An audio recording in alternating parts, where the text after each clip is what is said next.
Hello. We are in for another treat. Back with another Mystery Dungeon game by Spike Chunsoft. This time it's Super Mystery Dungeon, the 3DS release for this particular series.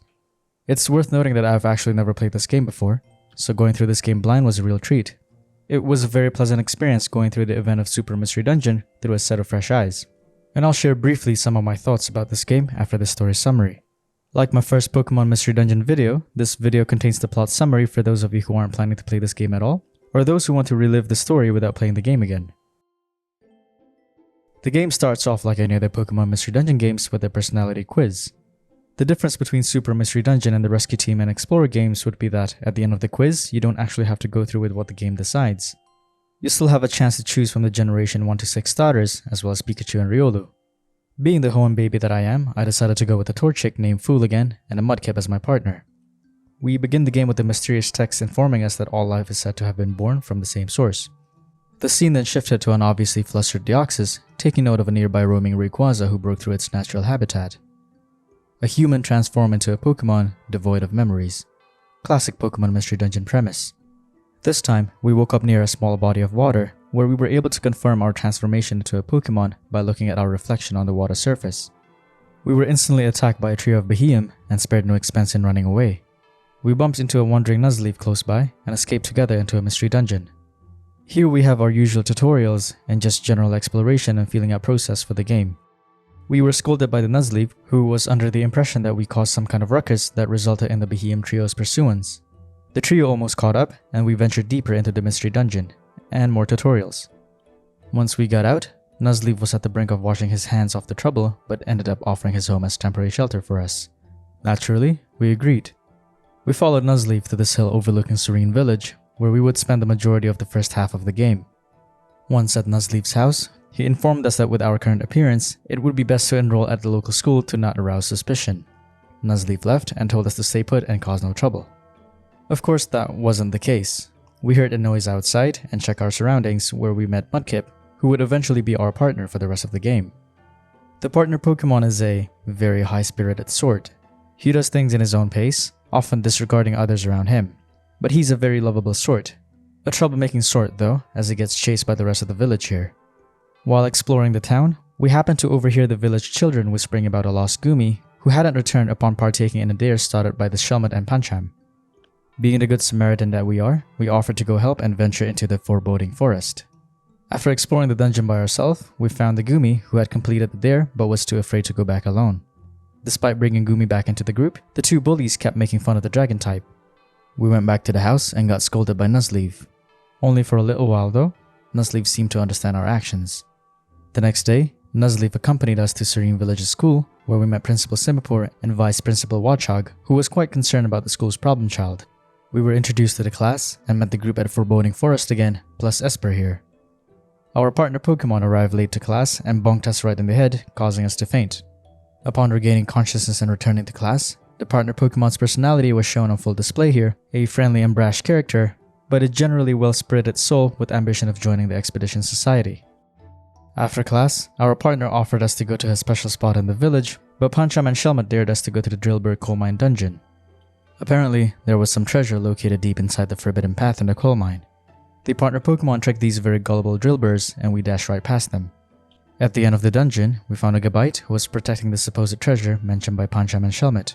He accused us of being thieves, so we naturally beat him in a battle. Our partner was able to defuse the situation, stating that witnessing the treasure of the coal mine was enough of a treasure in itself. After getting back, we were taken to our partner's special spot, this big tree overlooking the whole village. Our partner expresses frustration at the adults of the village, who always oppose his dream of setting off and joining the Expedition Society. Though we dozed off in the end, we shared a special moment with our partner Pokémon here. That night, we were shown a scene of Rayquaza experiencing true fear for the first time. The next day was spent exploring the nearby dungeon as a lesson. We were teamed up with our partner, who was very eager to go, and Goomy. Quite motivated to not lose the race to Pancham's team, our partner ended up rushing ahead, leaving Goomy behind. As a result, we were scolded by Mr. Farfetch'd. On the way back home, our partner was quite down because of the day's incident and asked us if we can be irritating, to which we were quite honest about it. It seemed to be the wrong answer though, as he said to himself that he was always rushing ahead without thinking of other people. Well, he wasn't wrong. Our partner went home first, leaving us to walk home by ourselves. Some voice was happy there was discontent. Our partner's sulking continued over the course of the next few days, and we went to school alone. We found him arguing with Pancham and Shalmat in class, but he still held on strongly to his ambition of joining the Expedition Society. We spent another day going through another lesson in dungeon crawling with Deerling and Esper, while our partner was teamed up with Pancham and Shalmat, who didn't manage to clear the dungeon because of infighting. On our way to school the next day, we happened to stumble across a crowd in the village plaza, finding out that Badu, Rosalia's child, showed quite the interest in the nearby combi making some honey. When we got to class, our classmates were quite interested to know where we came from, so we decided we would tell the truth about our circumstances. Of course, the story was quite surreal, so it fell on deaf ears. We were branded a liar among the class. The rest of the day was spent dungeon crawling again, going through more tutorials. The next day, Rosalia stumbled into class weakly while still looking for Badu, and Audino ended up taking care of her. We told the class of what we saw with Badu, but Pancham led the class into agreeing that we were a liar because of what we said the other day. Not willing to accept the situation, we dashed out of class and tried to look for Badu. Our partner also ended up ditching class, saying that he believed us, joining the search for Badu. We did manage to find Badu, right in the middle of trouble with some combis and beedrills. We overcame the battle and explained the situation to Vespiquen, stating that Badu had only wanted the honey to give to his sick mother. Vespiquen, thankfully level-headed, gave Badu the honey and sent us on our way. We returned Badu to Rosalia, and it was here on the sill that our partner asked us to be his friend. Well, we didn't really have any reason to refuse. Our partner gave us one half of his Harmony scarf pair, something that he's had ever since he could remember. That night, we witnessed a Waylord having been turned into stone, a problem that was plaguing the region as of late. We bumped into this Ampharos on the way to school the next day who dropped a connection orb, and we managed to avoid being scolded for ditching class. We managed to track down Ampharos all the way at Poliwrath River, and went there despite our partner's foster parents' warnings. We defeated the 3 Poliwraths and their lackeys, well, their 1 lackey I suppose, and we were able to return Ampharos's connection orb. Back at the hill, Ampharos, impressed by our efforts, officially named us junior members of the Expedition Society, despite denying any connection with the Expedition Society. How our 2 main characters believed that he wasn't a member of the Expedition Society baffles me to this day. We spent the next set of days exploring dungeons and making connections, while taking note that it had been growing consistently hotter. Before we knew it, it was time for summer vacation. There was a scary story going around, flames appearing out of thin air, whisking people away, the usual summer stories. But this time it seemed to be real, as Vice Principal Watchhog became the first victim. After that, it was Mr. Farfetch'd. Then of course, as all Japanese-based stories go, we went to look for the ghosts ourselves. They appeared, and our classmates fainted one by one, except for Esper, who faked her passing out. We found that Pancham and Shalmat were kidnapped, and thanks to Esper's efforts, we pursued them to the village's forbidden ancient barrow. In a surprising turn of event, the one who kidnapped Pancham and Shalmat was a Giratina. Not really, as that was revealed to be a fake created by Solosis and the Litwick gang upon their defeat. They feed on people's fears, hence their pranks during the beginning of summer vacation. We freed Pancham and Shalmat, and our partner amicably resolved the matter with respectable finesse. He got heavily chewed out by Caracosta though. Our partner spent a day being grounded by Caracosta, but was quickly back in action. Nuzleaf told us that in his quest for the answer to our memory loss, he wanted to scale Revelation Mountain, and took us and our partner along. The quest was cut short midway, however, as Sheriff Magnezone and his posse tightly guarded the midpoint. We found out the next morning that the villagers had started noticing a Pokemon trio hovering around the village with fingers lit up. We quickly noticed that it was probably the Beheeyem trio that was chasing us when we first regained consciousness. For the villagers' safety, we wanted to leave the village, but it was quickly shot down by Nuzleaf, who argued that it'd be safer to stay. Our partner, who was hellbent on joining the Expedition Society, proposed that we leave the village together and make our way to Lively Town. Even after asking the villagers' opinion on us leaving the village and getting unfavorable responses, we made up our minds and decided to sneak out of the village. Just before leaving, our classmates caught us at the village gate, with Esper informing them of our plans to sneak out of the village. We were handed a letter containing farewell messages from the village folks foreseeing our eventual departure from the village. Even though they have their doubts, they were only saying so in order to protect us. However, they will always be in support of our decision and wished us the best in the pursuit of our goals. With a heartwarming send-off, we left Serene Village and headed off to Lively Town. After a long and arduous journey, and by arduous I meant we died a lot, we finally made it to Lively Town. We were welcomed with a shakedown from the Skrokarok and further entertained by a stampede. And by entertained I meant bulldozed. How nice. After arriving at the Expedition Society headquarters, we found that the stampede earlier in town was indeed the Expedition Society members. We were introduced to the very distinct characters of the group and had dinner together. We expressed our intention of joining the Expedition Society and was first rejected outright. That changed quickly after Ampharos arrived, revealing the fact that he was indeed the chief of the Expedition Society. After a short deliberation, Ampharos agreed to let us join the Expedition Society as full-fledged members. We were introduced to all the members, starting from Buizel, Arkin, Dedenne, Bunnelby, Swirlix, Mawile, and of course, Ampharos. The next day, we had to wake up one last member of the society, Jirachi, who goes on long periods of sleep at a time. To wake him up, we of course had to battle him. It was a pretty tough battle too. We spent a good while getting ourselves acquainted with the expedition duties, as we were told that the mapping duties now fell on our shoulders. We almost got into another shakedown with Krokorok, but thankfully Buizel showed up just in time.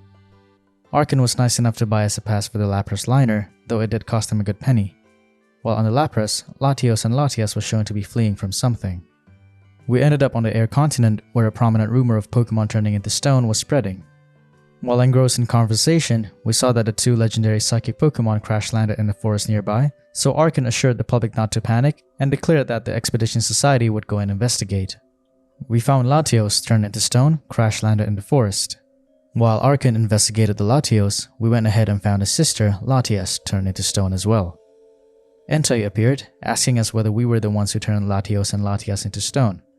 Arkin came just in time to shield us and managed to convince the Entei to leave. In order to further investigate this matter, Ampharos decided to take the Expedition Society on a field trip up Fire Island Volcano, where we teamed up with Buizel. After battling the Magmortar boss of the volcano, we finally made it to the summit, where we were faced with Entei again. Buizel tried to fight it despite Ampharos' warnings, but was quickly defeated by Entei. Despite our best efforts, we also lost to Entei until our Harmony Scarfs started glowing. Due to the mysterious power of the Harmony Scarfs, we were able to evolve and attain our final evolution forms, making it possible for us to challenge Entei once more. After beating the odds and besting Entei, we lost our evolutions and Ampharos came on the scene with Mawile, defusing the situation. Apparently, we had come to Fire Island Volcano to determine whether it was Entei who was turning all these Pokémon into stone. We found that Entei had only been trying to solve the case himself, hence his appearance on the scene whenever a Pokémon had been petrified. With the Harmony Scarf puzzle added to the mix, the group had lunch on the summit and headed back to Lively Town. As the days grow increasingly hotter, we found that Nuzleaf had visited the Expedition Society, coming to check on us and our partner. It got hotter again, and all the legendary Pokémon were starting to panic. They realized that somebody was after them, and they needed to do something about it. At this point, the plot was starting to ramp up after a considerably slow start. Then, a warning had been issued. Flyers were scattered around town.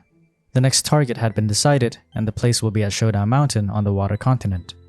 We managed to convince Ampharos to be allowed to go to Showdown Mountain, and the whole of the Expedition Society made preparations to go. Teamed up with Mawile and Bunnelby, we were able to get through the dungeon and made it to the top, where Mawile found that we were being tailed by a crocodile, who ran once he was discovered. The crocodile left behind a slab with ancient writings on it, and Mawile rejoined the group. Further along the top, it seemed like we were too late. Entei had already been turned to stone. Now, the focus of the investigation shifted to Crocodile. A few days later, Mawile had finished deciphering the ancient writing, and it led the investigation to the prehistoric ruins. The next morning, while everyone was preparing to go to the prehistoric ruins, Dedenne came in and told us that Crocodile was spotted heading to Serene Village, and we were rightly appointed to go intercept along with Arkin. With half of the society members off to the prehistoric ruins, we hastily made our way to Serene Village, where it seemed undisturbed upon first glance, as well as from what Esper had told us. Nuzleaf appeared from gate duty, claiming that a red Pokémon with a nasty smile had broken through the gate up Revelation Mountain. We immediately set off to Revelation Mountain, with Esper following closely behind after being told to stay put. Crocodile had indeed rampaged to the gate and put a beating on the sheriff and his men as well. At the top, we found an ancient tablet. It turned out that our partner was able to read the ancient writing with ease, though he wasn't really sure why. Should you hope to overcome this crisis, summon a person. A person will have the power to break the barrier over the spring. You must summon a person from the world of humans. It was revealed that we have been summoned for a reason, and one of the things that we carry as a human was the power to undo the barrier on Revelation Mountain Spring. In that spring lies the power to undo the petrification that had been happening. We were contacted by the expedition members who were at the prehistoric ruins, informing us that they were okay despite the cutoff from the previous call. They were just surprised to meet the ruins guardians. Upon the end of the call, Crocodile made his appearance. Convinced of Crocodile's wrongdoing, Raikou and Suicune made their appearance as well, ready to avenge Entei. While Crocodile was occupied with Raikou and Suicune, Nuzleaf hurried us to touch the barrier. However, Crocodile kept on marching towards us, muttering that this was not part of the deal. Nuzleaf, in panic, urged us to undo the barrier once more, and in the moment's pressure, we touched the barrier. Our partner proclaimed our victory to Crocodile, who in turn said that he didn't care about the spring water. He only came all the way out here because he was told to. By Nuzleaf. Nuzleaf was a villain all along. Nuzleaf immediately turned Crocodile into stone, having made use of his services. It was revealed that he was the one who turned all those Pokemon into stone, and that he had been fooling us since the moment we met. Following what Arkan had said, we were about to get the spring water, but then Yveltal appeared and turned everyone into stone. The society members at the ruins too were turned into stone, revealing that the mentioned ruins guardians were indeed the Beheeyem trio. Yveltal commended Nuzleaf's work and proclaimed the planet as his, much to the surprise of everyone who heard the message. Ampharos and Jirachi, who survived the petrification, arrived at the Revelation Mountain summit. They pondered if they may be the last members of the Expedition Society, and it was revealed that Esper had joined them to help. Jirachi swore that somehow they will make a comeback. We woke up in the Voidlands alongside our partner, who was very angry about Nuzleaf tricking us. We had a lot of questions in mind, but they would have to wait. We needed to escape from this place first. Along the way, we were able to meet up with the other Pokemon who were turned into stone, Mawile and Dedenne. With their help, we jumped right into another dungeon after deciphering more of the ancient writings on the wall. We arrived at another ancient writing section and read that dark matter was responsible for turning Pokemon into stone, and it absorbs the energy of those turned to stone to grow stronger. Shortly after, the team was able to reunite with the rest of the expedition members who were turned into stone. At the next set of walls, it was said that dark matter was already starting to corrupt the Tree of Life, and Mawile concluded that both the dark matter and the Tree of Life existed back in the real world. While talking, we noticed that Bunnelby and Weasel were missing and were first exposed to the existence of the Void Shadows. Despite our best efforts at fighting off the Void Shadows, their numbers proved to be a bit too much, with all the members but Mawile getting consumed by the Void. When all seemed lost, Entei, Raikou, and Suicune came to our rescue. With their help, we fled the scene. The three legendaries forced us to help them. They weren't the nicest bunch, really, and they didn't really give us a choice. Mawile pointed out that the best thing that we can do right now was to escape and find a way to undo the petrification from the real world. As we got closer to the summit of Reverse Mountain, we learned that there existed a gate that leads back to the real world, guarded by many Void Shadows. Our partner complained about the attitude, but Mawile didn't seem to mind. After beating the boss at the top of Reverse Mountain, a ray of light shot down from the black mass in the sky and briefly opened up the gate. However, with the return of the Void Shadows, the gate would quickly close again. The three legendary beasts, exhausted, asked Mawile for a favor. After blasting the shadows once more, Mawile threw us and our partner closer to the door, leaving them to keep the shadows at bay. The three legendary beasts revealed that they knew we had the highest chance of saving the world and that they planned to get us back from the start. They are not so bad after all. We made it back to the real world, still with questions lingering. Why did our partner possess the Harmony Scarves since long ago? How could our partner be able to read ancient writings? Upon descending Revelation Mountain to the seemingly deserted Serene Village, our partner decided not to check up on his foster parent, and we departed to Lively Town. Petrified, all of them. Lively Town wasn't so lively anymore. We hastily made our way back to headquarters, where we found the 4 NPCs crucial to the game's gameplay. Can't have them turned to stone now, can we? They have applied a tool that is commonly known as the plot armor. We went up to the second floor and found Esper, who had been working with Ampharos and Jirachi to bring an end to this crisis. Esper told our partner that Caracosta had been turned into stone, and our partner ran out. During his absence, a strange sound came from Jirachi's room. We ran up and found that it was a runaway Beheeyem. He got proper headbutted by our partner. Apparently, this Beheeyem had fled from the trio and Nuzleaf, having broken free of Dark Matter's control. Esper, having heard from Ampharos, told us that anyone with the tiniest amounts of malice risked getting controlled by Dark Matter. The Beheeyem reassured us that he was free from Dark Matter's control and now eager to atone for his sins. He told us that the Tree of Life is located deep within the prehistoric ruins. We tried to contact Ampharos, but Esper couldn't reach him.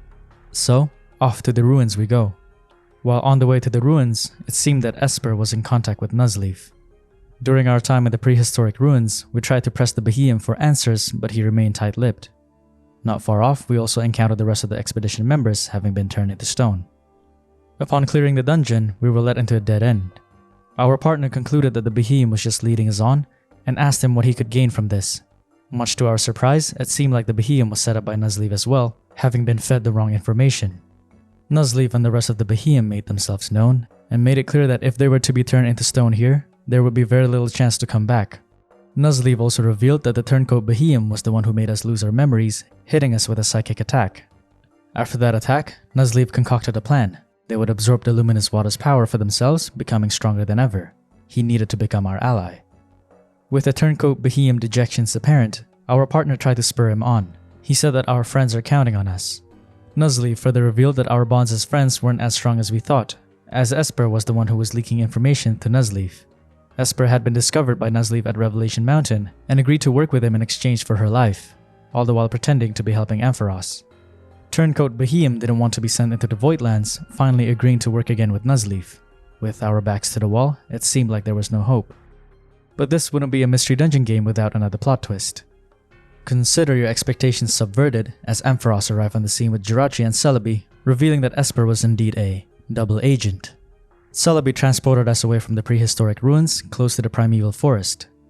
Here, Ampharos explains that dark matter is a culmination of the world's negative emotions. It was also explained that once, the world also waged war against dark matter, only narrowly winning due to the stars' alignment that weakened dark matter. During this war, a human played a vital role alongside an ancient Pokémon, Mew. And we were that human. Celebi explained that the Harmony Scars were built for this purpose, to fight dark matter. Ampharos asked us if we could recall anything from our past life, but it was all for naught. We couldn't remember anything. Celebi called on our partner and said that this battle would be his to fight, much to our partner's surprise. After fighting through the primeval forest, we arrived at the Tree of Life, which was nearly dead. Before we could climb up the tree, Nuzleaf and the Behemoth caught up to us, as well as Veltal. The dark matter controls seemed to be getting stronger to the point of causing pain. The turncoat Behemoth tried to stop them, only to be turned into stone. Nuzleaf tried to turn the others into stone as well, but a mysterious power stopped the petrification. Our Harmony Scarves lit up once more, evolving us into our final forms again. It seemed as if the Tree of Life was still alive, and it was the one who gave our scarves the power to resist the petrification and the power to evolve. With newfound confidence, we challenged Nuzleaf and Veltal into battle. Well, I said newfound confidence, but this battle was pretty challenging. I died about 4 times to this fight. But we finally did it. We defeated the Nuzleaf, Behemoths, and the Veltal, who were freed of the mind control. Then they somehow disappeared. Dark matter made its first appearance here, communicating with us directly. Dark matter pulled the Tree of Life out of the ground and into the sky with hopes of eradicating it forever.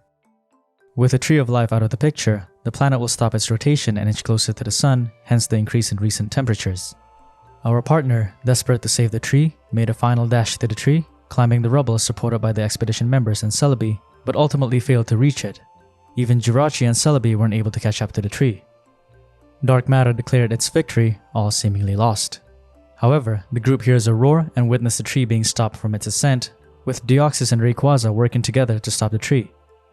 Arceus, supposedly the creator of all, who technically should have the omnipotence to stop this madness, informed us that the Pokémon of this planet have united in the efforts of stopping the tree. Arceus then transported us to the roots of the tree, placing its hopes to stop dark matter on us. With the remaining power stored in the Tree of Life, our Harmony Scarves reacted, enabling us to go through this final dungeon in our final evolved forms. Midway through the dungeon, we witnessed Nuzleaf and the Behemoths, who escaped after we checked up on them. We also checked up on the Veltal, who was surprised that we would show concern to someone who tried to destroy the world. He would then sink into the ground. Once we made it to the top, dark matter pulled us into the space-like arena. There we first laid eyes on dark matter's true form. Upon witnessing that the Tree of Life still had strength within it, we battled dark matter, able to damage it. Before we can destroy dark matter though, the Tree of Life had run out of energy. Dark matter created a protective shell around it, and our Harmony Scarves lost its power, reverting us back into our first stages. With a deafening cry, dark matter had announced its victory. The legendary Pokémon slowing down the tree's ascent all turned into stone, leaving no one to stop it. However, Yveltal, Nuzleaf, and the Behemoths appeared and attacked dark matter in order to redeem themselves of their past wrongdoings. Though a valiant effort, it was still not enough to stop dark matter. Even when all hope was lost, our partner never gave up. We mustered the last of our strength and continued to attack dark matter, albeit weakly. We couldn't give up. We heard the voices of those turned into stone, urging us not to give up.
We managed to destroy Dark Matter's shell and damage the core, but before we could destroy it, Dark Matter revealed that if we were to destroy it now, it would only appear again in the future, repeating the cycle of hatred and negative emotions.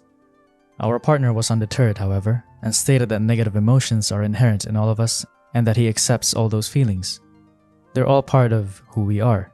They can't be denied. Our partner accepted Dark Matter and gave it a big headbutt.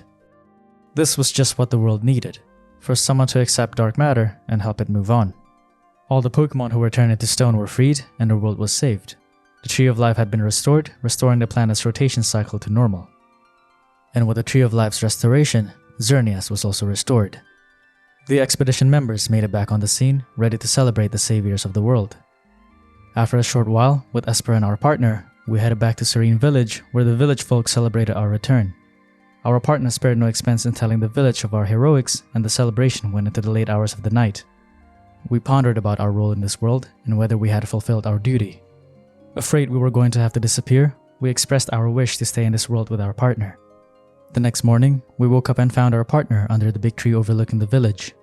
The place where we had become friends, where Ampharos made us junior expedition members, and where we set out to leave the village together. We mustered up our courage and told our partner that the role we came to this world for was fulfilled and that we would have to disappear. We stated our wish to stay here. Our partner revealed that Xerneas had come to him earlier in the morning and that they had made a promise long ago. It turned out that our partner was actually Mew, the very same one who fought with us in the war. He explained that even though we were able to repel Dark Matter, we couldn't finish it properly, and that it would be born again in the distant future. And it was. So, Mew sent his own spirit to the future and erased our memories before we came to this world, to which we agreed to. It was all in order to properly defeat Dark Matter, rather to properly accept Dark Matter. Mew knew he would disappear once this was all over, so he made a deal with Xerneas to let him stay until he could tell us. We couldn't stop Mew from going.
As we release our sorrow, the credits roll, marking the end of the main game.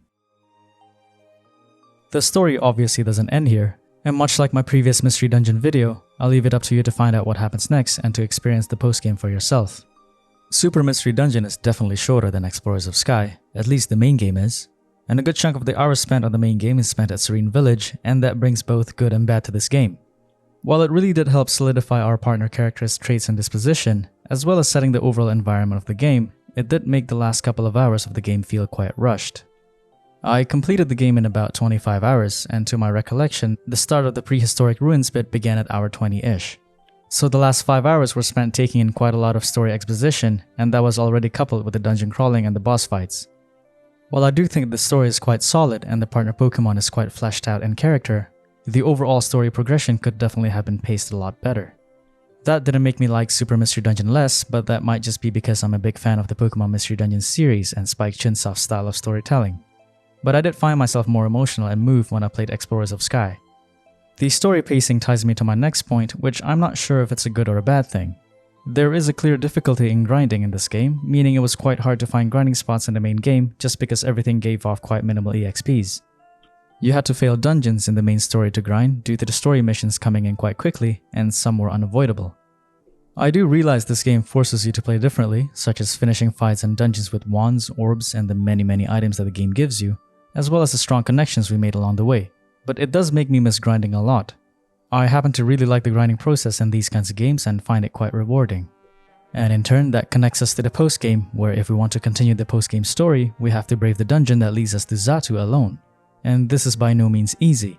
I suppose Spike Chunsoft could have decided to put all the grinding in the post-game, but beating this dungeon took a long time, at least for me. Although I won't show it here, the whole of the post-game is just one long mission to... well, I won't spoil it, but it's quite short.